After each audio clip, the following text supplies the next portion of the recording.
Labas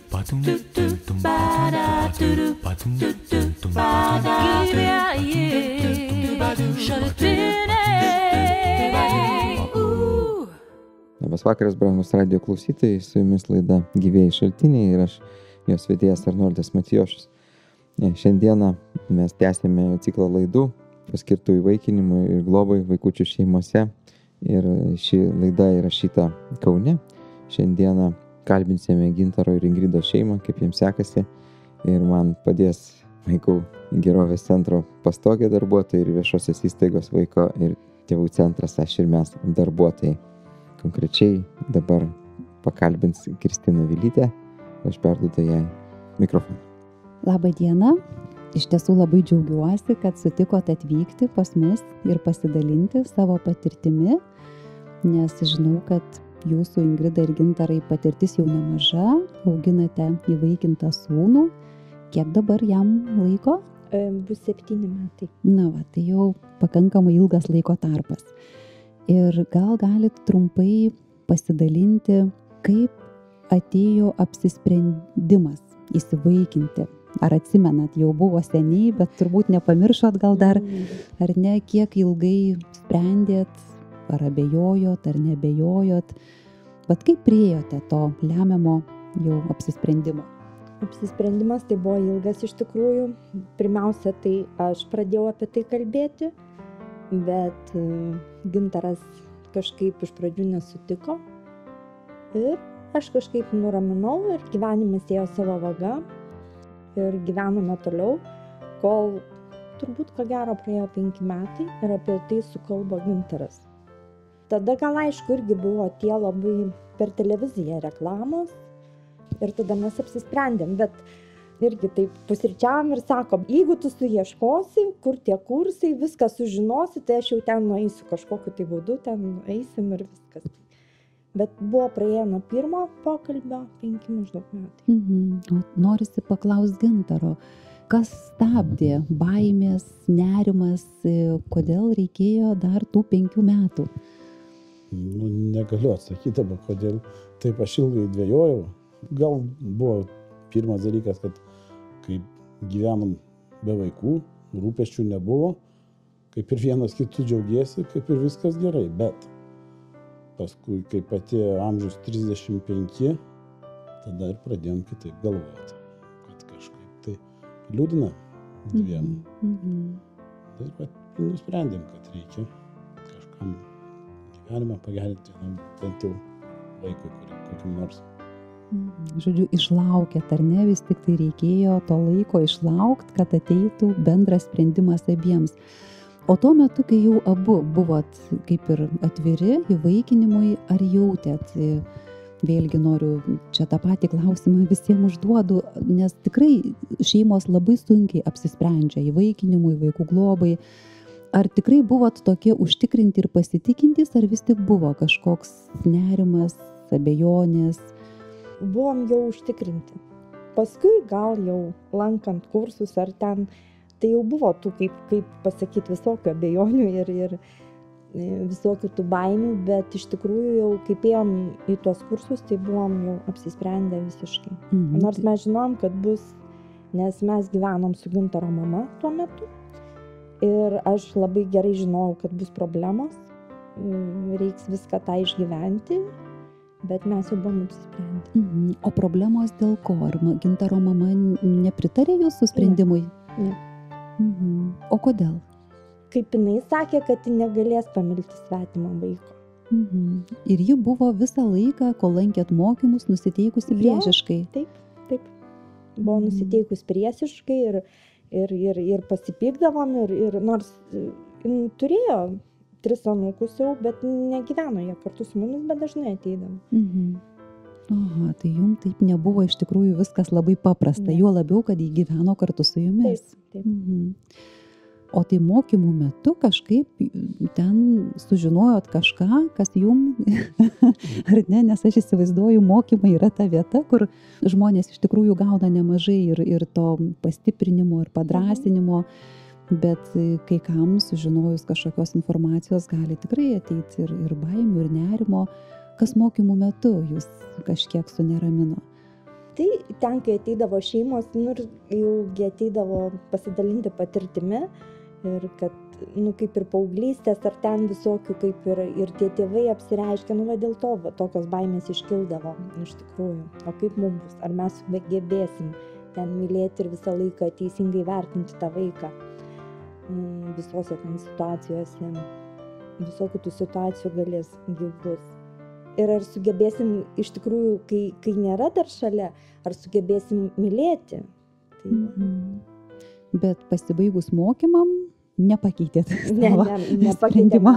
Pasibaigus mokymam iš vis mums viskas labai greitai apsivertė aukštyn kojom. Nu, Nors mums sakė, kad reiks laukti, nes mes norėjom iki metų laiko, lytis buvo nesvarbu, bet aš labiau mergaitės, o vyras turbūt labiau berniuko, nežinau, bet gavosi kaip gavosi. O po kiek laiko gavot pasiūlymą? Žinokit, nepilnai po mėnesio. Tai tikrai greitai. Labai greitai ir mums pasiūlė 3 vaikučius, mums pasiūlė 2 iš Kauno ir 1 iš Šiaulių. Bet jau Šiauliuose jau buvo virš metukų ir mes pasirinkom Kauną. O aplankėte abudu vaikučius? Kaune tik pirmiau nuvažiavome į Kauną ir jau nebereikėjo į Šiaulius važiuoti. Aišku. Aplankėm tai abudu, nes toj pačioj grupiai buvo. Ir kaip tas pasirinkimas atėjo? Kaip... Iš tikrųjų, ne mes pasirinko mus. O kaip tai įvyko? Mes kai važiavom į vaikų namus, čia Vilijampolėj, Kaune, tai Gintaras iškart pasakė, tu žinai, nepyk, bet aš nei vieno vaikučio tą dieną neimsiu, nei rankas, nieko. Mes tik nuėjom pas tą darbuotoją socialinę, jinai mus palydėjo į grupę, mes ateinam, tikrai tie vaikučiai guli jų daug, visi gražus, gražiai aprengti. Ir, nu jau kadangi žinojom, buvo Skaistė tokia mergaitė, nu ir Dovydas, tai Skaistė buvo grupiai, aš ją paėmiau, pusę metukų jai buvo tuo metu. Ir kažkaip jį glaudžiasi tokia, nu, o sakau, kur Dovydas? Sako, jis dabar serga, tai jis yra atskirtas. Ir mum atneša Dovydą ir sako, gal norit pamaitinti, aš tik maitinu, jis taip susnargliavęs. Bet, nu, toks gražus, toksai storuliukas, jam buvo 9 mėnesiai. Bet jis, kai sirgo, tai jisai buvo atskirtas. Nu, ir žodžiu, ir aš jį ten panešioju viską. Pamaitinom ir jis jau šliaužiojo. Ir sako, kai jau jūs norėsit išeiti, sako, vat žaidimų kambarį ten jį palikit ir jau tada eikit. Ir mes jau kai išėjom su vyru, mes einam, o jisai išliaužė. Jisai išliaužė paskui mus iš kitų durų, kur jau reikėjo išeiti iš ten tų kambarių. Nenorėjo paleisti. Ir mes tada nuėjom, nu ten mum jau pas gydytoją visus, ką turėjo duomenis mums davė, mes parsinešėm namo, svarstėm, tai Gintaras tik tiek pasakė, nėra čia ką svarstytis, jei mus pasirinko, mes kitų vaikų nevažiuosim ir nežiūrėsim. Tai mūsų vaikas. Nors iš tikrųjų tai vedėm kaip pas gydytoją va šeimos, tai oje, tau sako, reikia DNR daryti, nes sakė grynas vyras. Tu prasme panašus. Gintaras, jo. Ir visi giminės, kad tai yra, sako, Gintaro vaikas. Nu, vat kaip sutampa, ar ne? Čia turbūt neatsitiktinai. Jo, tai va. Tokia istorija Dovydo. O tas jausmas, pamačius Dovydą, ar jau ir buvo tas jausmas, kad mūsų vaikas, ar dar ne iš karto? Nežinokit. Kad ten visi tokie gražus, tokie mėly, aišku, ten nematai, kad ten kiti gal, nu, narkomanų vaikučiai ar ten asocialių labai šeimų. Dovydą lankėm kiekvieną dieną visą mėnesį, kadangi jis labai sirgo. Paskui jam bronchitas perėjo bronchitą ir mes jau po mėnesio paprašėm, kad atiduotum į namus, nes jau reikėjo ir į klinikas važiuoti, nes jau buvo labai stiprus bronchitas. Nepasveiko per visą tą mėnesį. Ne. Vėlgi, kai ateini kalidoriui, mes kažkaip bendraudavom su Dovydu kalidoriui. Tai įsivaizduokite, jeigu pirmą kartą jisai užmigo, 9,5 mėnesio man užmigo ant peties, vaikas iki tokio laiko niekada nėra supamas ar užmigtų ant rankų. Tai va tada gal jau pradėjo, kad tai yra mūsų vaikas. Tas jausmas, ar ne? O Gintarui? Galbūt dar kažkaip kitaip, ar jau per tą mėnesį pajutot, ar tik tada, kai jau atkeliavo jūsų namus, kada atėjo tas jausmas, kad mano sūnus? Ne, tai jau, kai mes jau pradėjom jį lankyti iš karto po to pirmo vizito, tai jau viską supratom, kad tikrai jis jau mūsų vaikas. Nebuvo abejonių po to. Dėkoju Kristinai, dėkoju Gintarai su Ingrida. Tęsime mūsų pokalbį su šia nuostabia šeima. Paklausykime muzikos.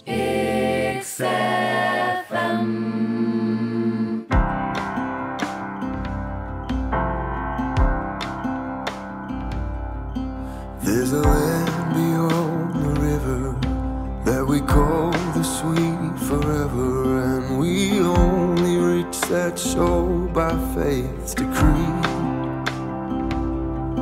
One by one we all will get there, passing through the door of despair, when they ring that golden bell for you and me.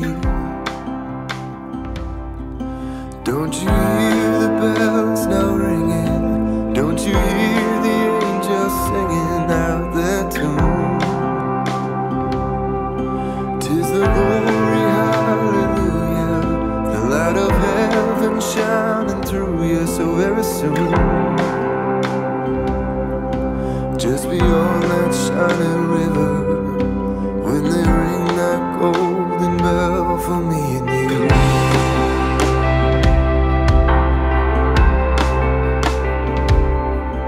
We shall know no sin, no sorrow, in the harbor of tomorrow, when our ships all sail beyond the earth beneath. We shall only know the blessings, no more doubt and no more guessing, when they ring that golden bell for you and me. Oh, don't you hear the bells now ringing? Don't you hear the angels singing out there too? 'Tis the glory, hallelujah, the light of heaven shining through you so very soon. Don't you hear the bells now ringing? Don't you hear the angels singing out there too? 'Tis the glory, hallelujah, the light of heaven shining through you so very soon. And just beyond that shining river, when they ring that golden bell for me and you.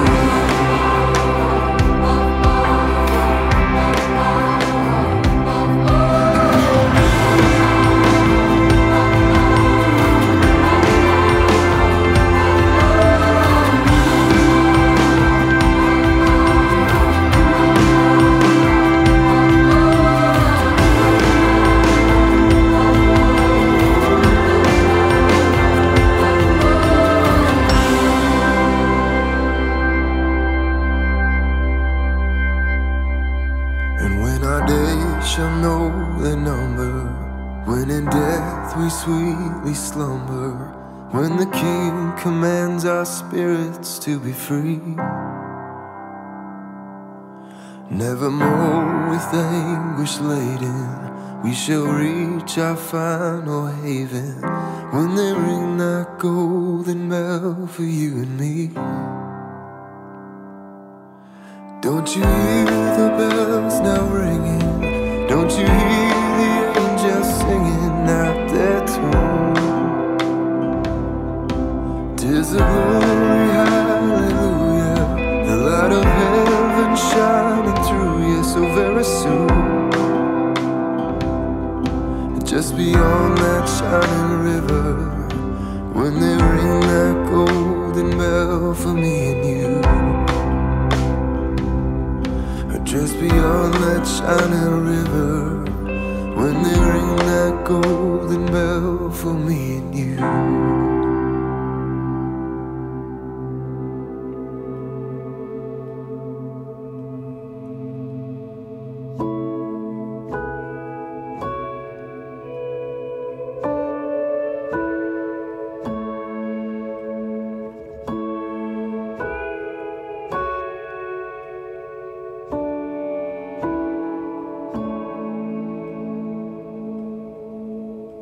For a heart that is a beacon, burning bright and strong and true.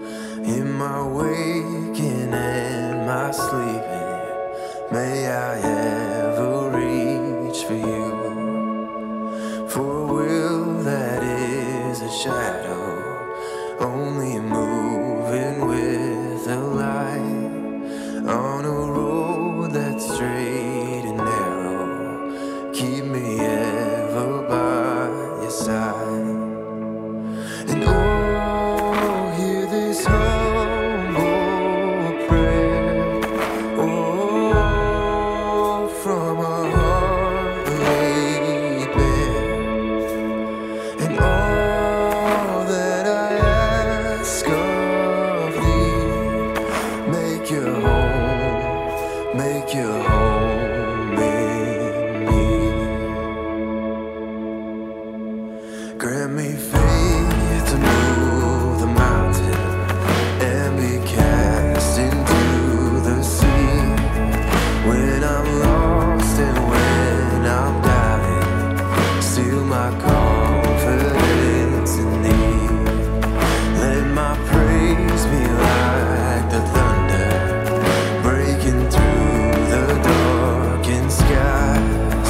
May I never lose the wonder of my Savior crucified. And oh, hear this humble prayer, oh, from a heart laid bare. And all that I ask of thee, make your home in me.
So give me hope to face tomorrow and the grace to live today. In my joys and in my sorrows, Lord, to know you are the way.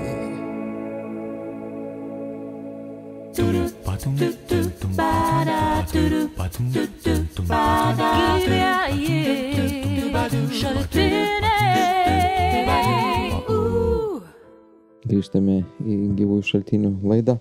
Kalbame šiandieną su Gintaru ir Ingrida apie jų sūnų, apie jų šeimą. Jie įvaikino prieš keletą metų ir man padeda jos kalbinti Kristina Vilytė. Tai dabar dar noriu paklausti apie tą laiką, kai Dovydą jau parsivežėt į namus. Kaip vyko tas prisitaikymo laikotarpis? Kaip jūs priėmėt naują situaciją? Kaip Dovydas į viską reagavo? Bet, šiek tiek sugrįžti tą laikotarpį. Kai mes parsivežėm Dovydą, tai iš tikrųjų mūsų gyvenimas pasikeitė visiškai, apsivertė aukštyn kojom. Tuo labiau, kad Dovydas kokį pusę metų naktim labai klykdavo, rėkdavo. Iki tokių isterijų tiesiog reikdavo nešiot, keldavomės pakaitom, nes iki 7-8 kartų per naktį. Tai buvo labai sunku, be galo buvo sunku. Nepasakysiu, kad lengva. Bet jau viskas pasimiršo ir atrodo nieko kaip ir nebuvę. Ir per kiek laiko tas kažkaip tai... Rimo taip kažkaip taip maždaug pusmečio reikėjo. Nes mes taip gegužės mėnesį parsivežėm, tai jau taip į rudenį jau buvo ramesnis. Jau. Jis ir šokinėdavo ir sakau, tokios kaip verksmai iki tokios isterijos pasibūdavo.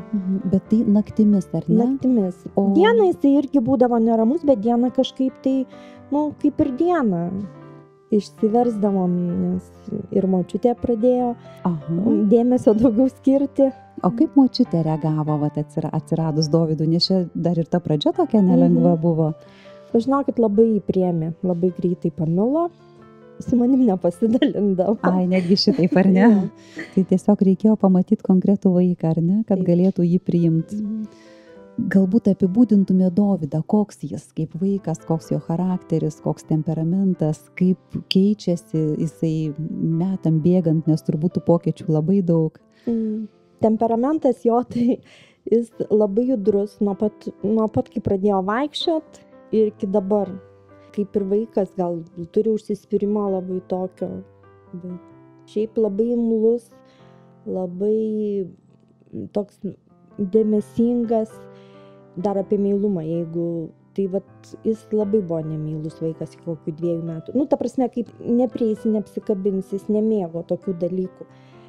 Bet paskui, manau, kad atėjo toks metas, kai jis norėdavo, kad jį paimti, apsikabinti, sėdėti su juo ten, žiūrėti knygutę, kūno prisilietimas jam buvo. Fizinio kontakto, ar ne? Fizinio kontakto jam labai reikėjo. Bet tai čia jau kokį buvo 2-3 metukai.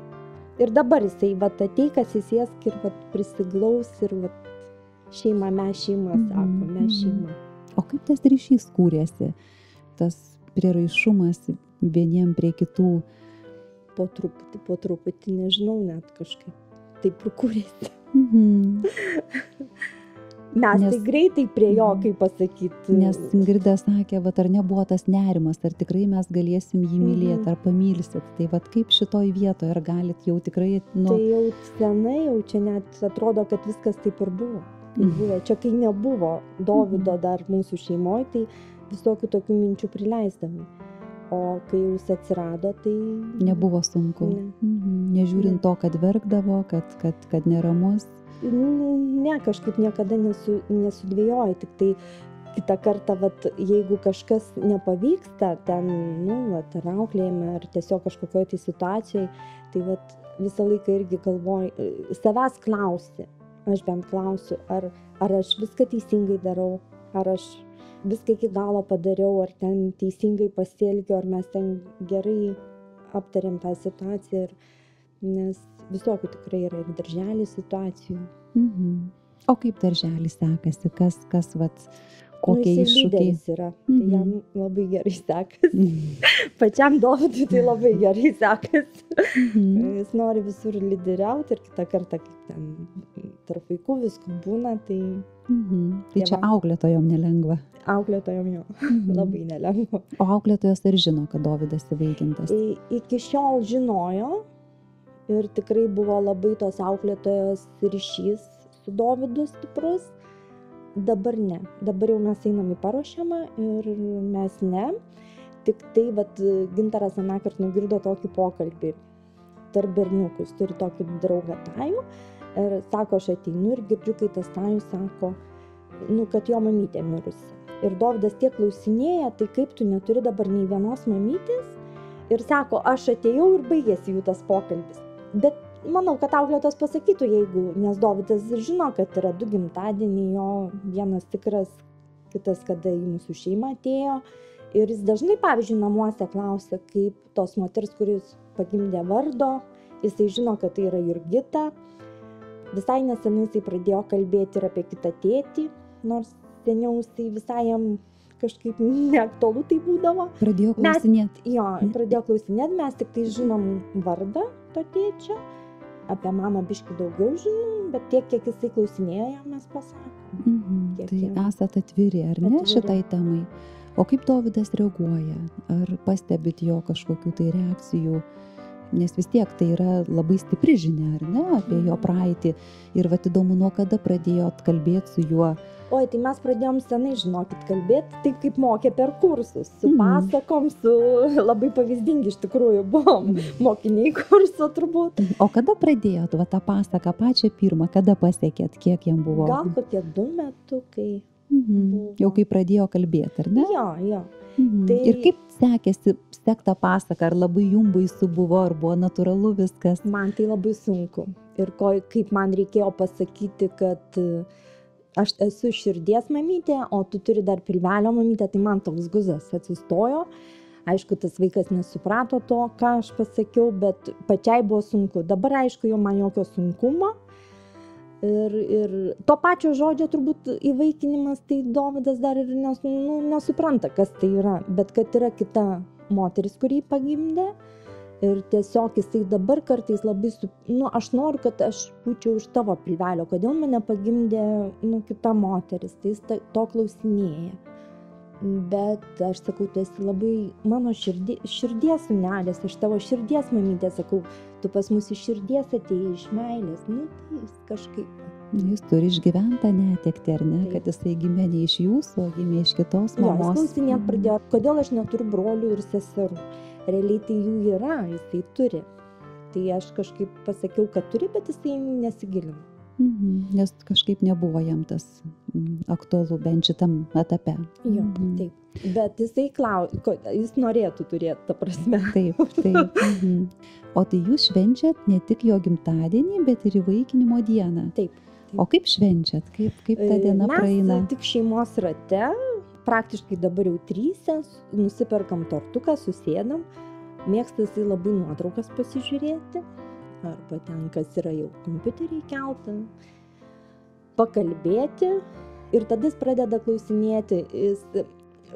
Vaikystėje, nors dabar dar vaikystė, bet kai mažiukas buvo tokia knyga, ką žmonės dirba. Ir ten yra labai tokių visokių, toks namas pilnas zuikių ir aš vis pasakodavau, kad ir tu kažkada gyvenai tokiam name, ten buvo daug vaikučių. Ir jisai, tai kažkaip jam toks, man atrodo, kad dabar jau kyla noras pamatyti tą namą. Tai mes kaip ir galvom, gal reiktų nuvažiuoti ir parodyti. Sėdim, o tą dieną tai visą laiką balandžio 30 yra ir valgom tortą ir paminim ir visą laiką pabrėžiam, kad tu pas mus iš meilės. Esminė žinia vaikui. O Ingrida, jūs minėjot, kad dabar, kai Dovydas lanko paruošiamąją, ar ne, grupę, kažkaip nežino, ar ne, auklėtoja, o ar jūs apsisprendėt sąmoningai nesakyti auklėtojai, ar Dovydas nenorėjo? Ne, tiesiog aš manau, kad nereikia kiekvieną kartą sakyti. Tegul priima tokį vaiką, koks jis yra, tai... O Dovydas pats neišsipasakoja vaikam. Aš labai kažkaip stebiuosi, nes jisai apie tuos 2 tortus, gal jisai ir pakalba, bet gal nieks neužfiksuoja. Nes ir apie tas mamytės, ir apie viską, tai, nes jisai šiaip labai pasakorius yra, jisai labai viską pasakoja. Šitos temos kažkaip jisai per daug neliečia. Ne, jis per piešinius, jis šeimą piešia. Tai jisai nupiešė tokį didelį mūsų šeimą, apglėbęs toks didelis voras, kurį jis įvardinęs kaip Jurgita. O Jurgita yra jo biologinė mama. Tai... Vadinasi, labai svarbi yra, ar ne? Bent jau iš to, kaip jisai piešia. Taip. Trumpam pertraukime mūsų pokalbį su Gintaru ir Ingrida, paklausykime muzikos ir likite mūsų dažniai, nes tęsime netrukus.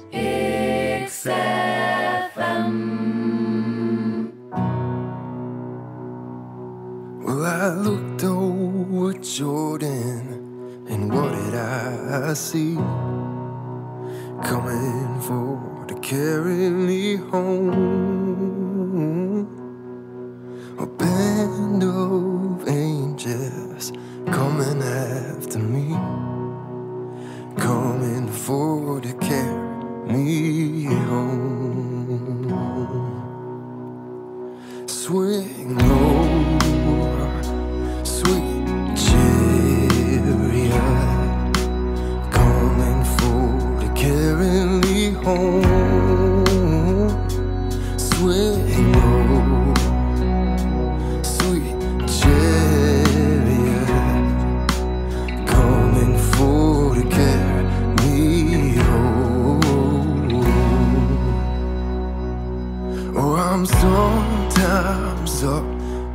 I'm sometimes down, coming for to carry me home.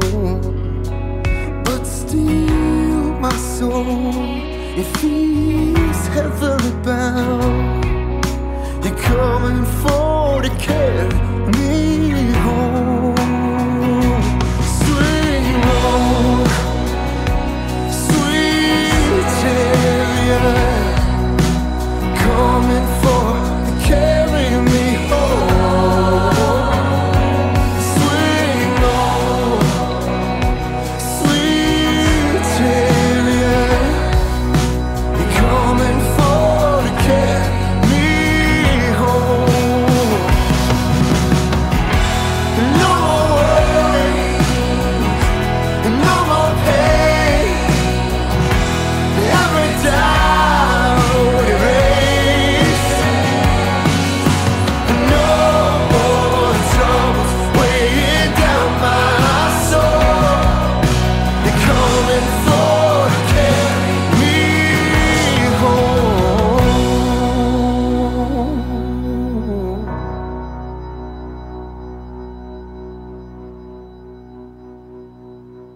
If you get there before I do, coming for to carry me home.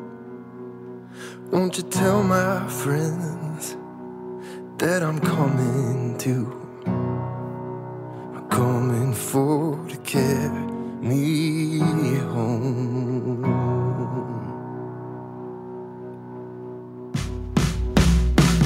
Swing low, sweet chariot, coming for to carry me home. Swing low, sweet chariot, you're coming for to carry me home. Swing low, sweet chariot, you're coming for to carry me home. Swing low, sweet, sweet, sweet chariot, you're coming for to carry me home. Oh, you're coming for to carry me home.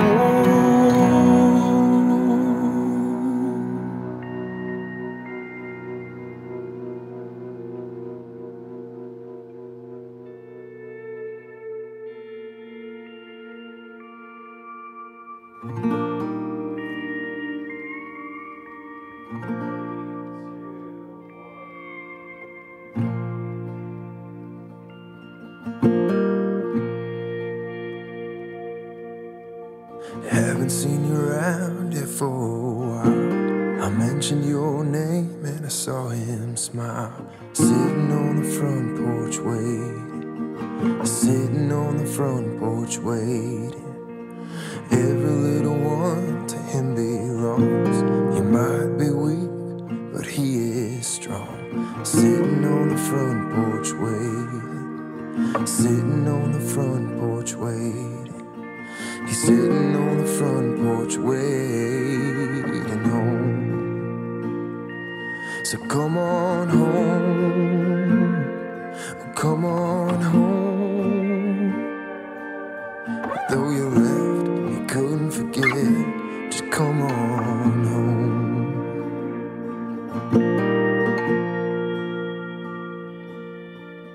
Love and pain you've known too well, been backed right down to the gates of hell. Sitting on the front porch waiting, he's sitting on the front porch waiting. Mercy's reaches within your grasp. You find it where you found it last. Sitting on the front porch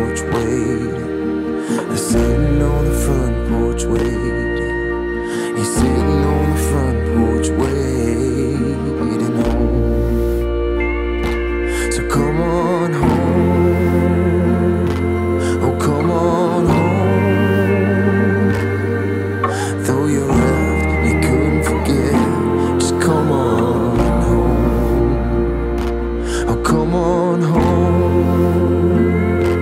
Oh, come on home. Though you left, you couldn't forget. Just come on home. Can you see his eyes? They search for you.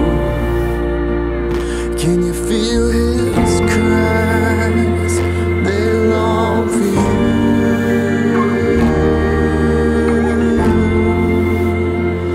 They long for you.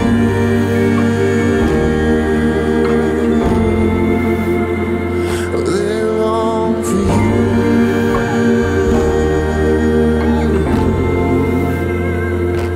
So come on home.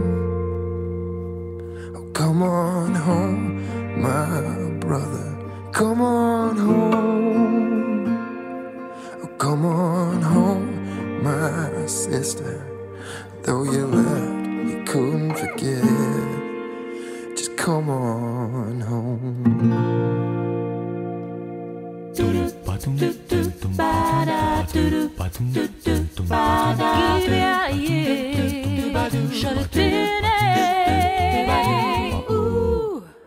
Grįžtame į mūsų laidą Gyvieji šaltiniai ir toliau tęsime pokalbį su Gintaru ir Ingrida, kaip jiem sekasi auginti sūnų. Man padeda kalbinti jos Kristina iš viešosios įstaigos Aš ir mes. Tai Ingrida, Gintarai, noriu dar paklausti, ar žinot ką nors apie biologinę Dovydo mamą, kodėl paliko, kodėl atsisakė, ar turit kažkiek informacijos apie tai?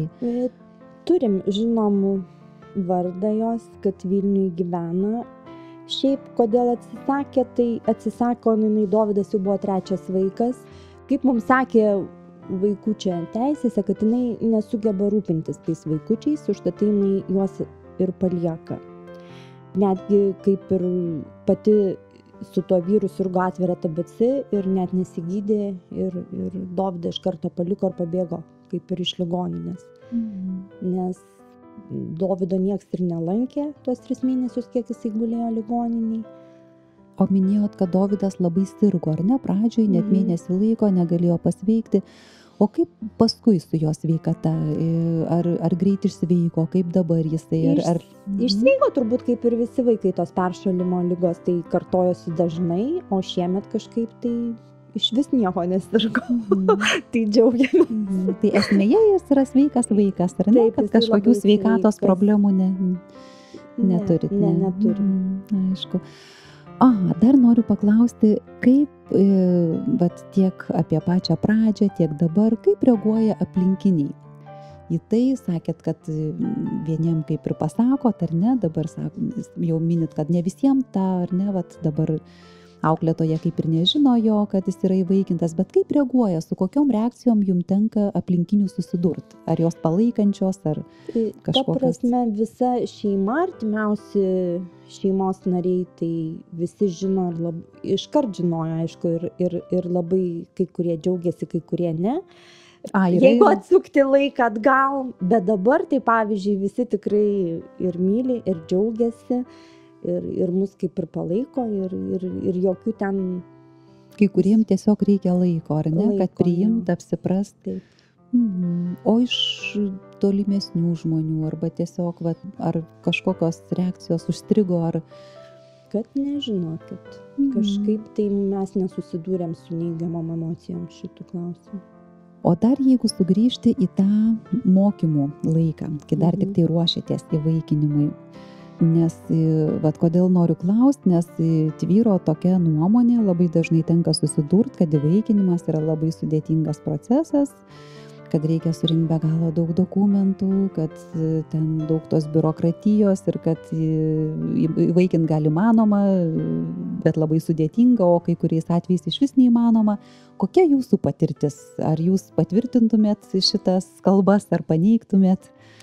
Kad jau žinokit, taip senai buvo, kad neatsimenu apie tuos dokumentus ar ten daug ar ne, bet iš tikrųjų mums visai labai netgi ir patikdavo, mes ateidavom atsipalaiduoti ir daug sužinotos į tuos kursus. Čia į mokymus. Į mokymus, taip. Ir tikrai ten ateidavo žmonės ir su patirtim, ir pasidalinti, ir tiesiog paklausyti, ir kitą kartą net ir padrasindavo, jeigu ten kažkur tai jautei kažkokį dar širdies kampelėje virpėsi, tai tikrai nebuvo mums jokių sunkumų. Tai tie mokymai jums buvo naudingi. Naudingi. O Gintarui ar irgi taip pat? Taip pat. Paprastai žmonės labai priešinasi, jie ateina ir būna dar dažnai pikti, kad nori padaryti gerą darbą ir dar čia kažkokius mokymus reikia išklausyti. Nebuvo to pasipriešinimo net ir pradinio? Nu, kad nežinokit, nebuvo. Tai netgi nežinau visą tą, ką mes Dovydui iki šiol sakėm ir kad ir tas pasakas sekti ir kažkaip sakyti, tai jeigu taip tik paimtum vaiką, tai manau, kad šito viso nežinotum, kaip pasakyti, tai tie mokymai ir tikrai daug ką duoda. Tiesiog pamoko, nes tu turi į tą vaiką įeiti, įsilieti, kaip ir jisai tavo gyvenimą, taip ir tu jo gyvenimą. Tai be pamokymų manau, kad nelabai be kursų. Aha, o jeigu kalbėt apie įvaikinimą, nu gal taip labiau abstrakčiai, noriu paklausti jūsų abiejų, ką jis iš vis jums reiškia, bet įvaikinimas, ką jisai jums duoda, ką teikia? Mums tai, žinokit, pilnavertišką gyvenimą, nes tiek džiaugsmo įnešė, kadangi Dovydas labai judrus, tai manau, kad ilgai nepasensim. Ir kartu su juo ir augi kiekvieną dieną, ir mokaisi, ir kantrybės, ir džiaugsmo, ir ašarų, ir visko. Visko. O kas yra didžiausi iššūkiai jums? Su kuo galbūt yra sudėtingiausia susitvarkyti? Kartais, ne kartais, iš tikrųjų, Dovydo toksai, nežinau, tai jis negirdi, tai problemos ne namuose, bet darželiai, ar ten kažkur tai. Ir tik tame, kad iššūkis, kad, tai žiūrėk, kaip berniukas, tai susimušė. Tai vėl susimušė, tai pastūmė. Taip. Žodžiu, santykiai su bendramžiais, ar ne? Santykiais namuose visai kitoks, bet jeigu tik, kaip judrus nori būti lyderis, tai jeigu ne pagal lykas, tai nelabai jam patinka. O Gintarai, kas jums teikia daugiausia džiaugsmo? Ko jūs džiaugiatės? Irgi, kad šeimos pilnatvė, kad pilnaverčiai šeima, tai buvo ne šeima. Žmonės, dabar 3 šeimos sąstatas. Tai gyvenimas pasikeitė kardinaliai. Į gerą pusę. Aha.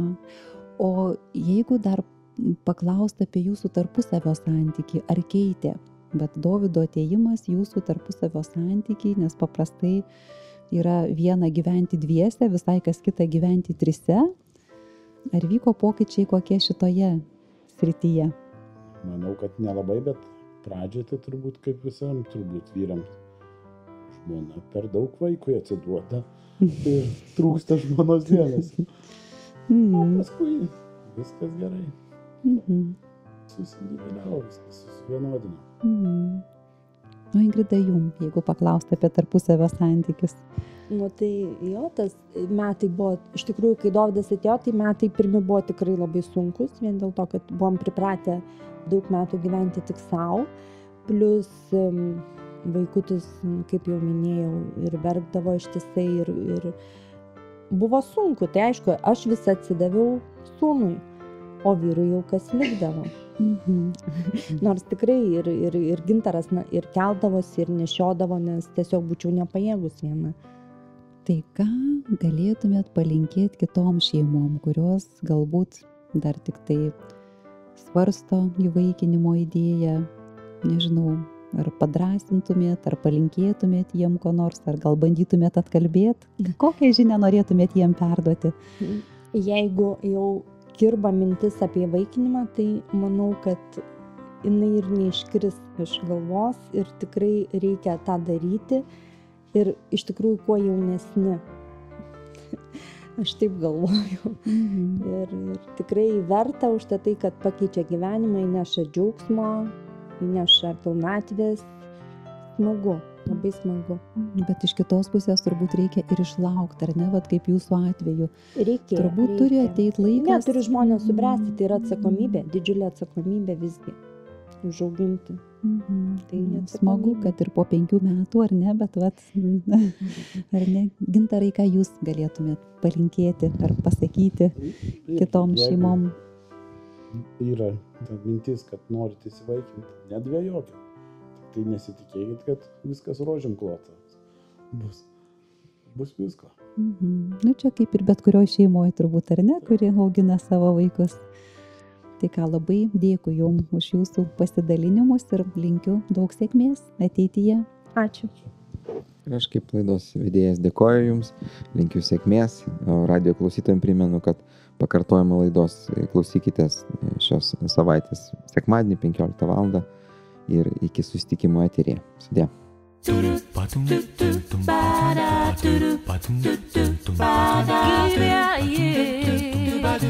Yeah.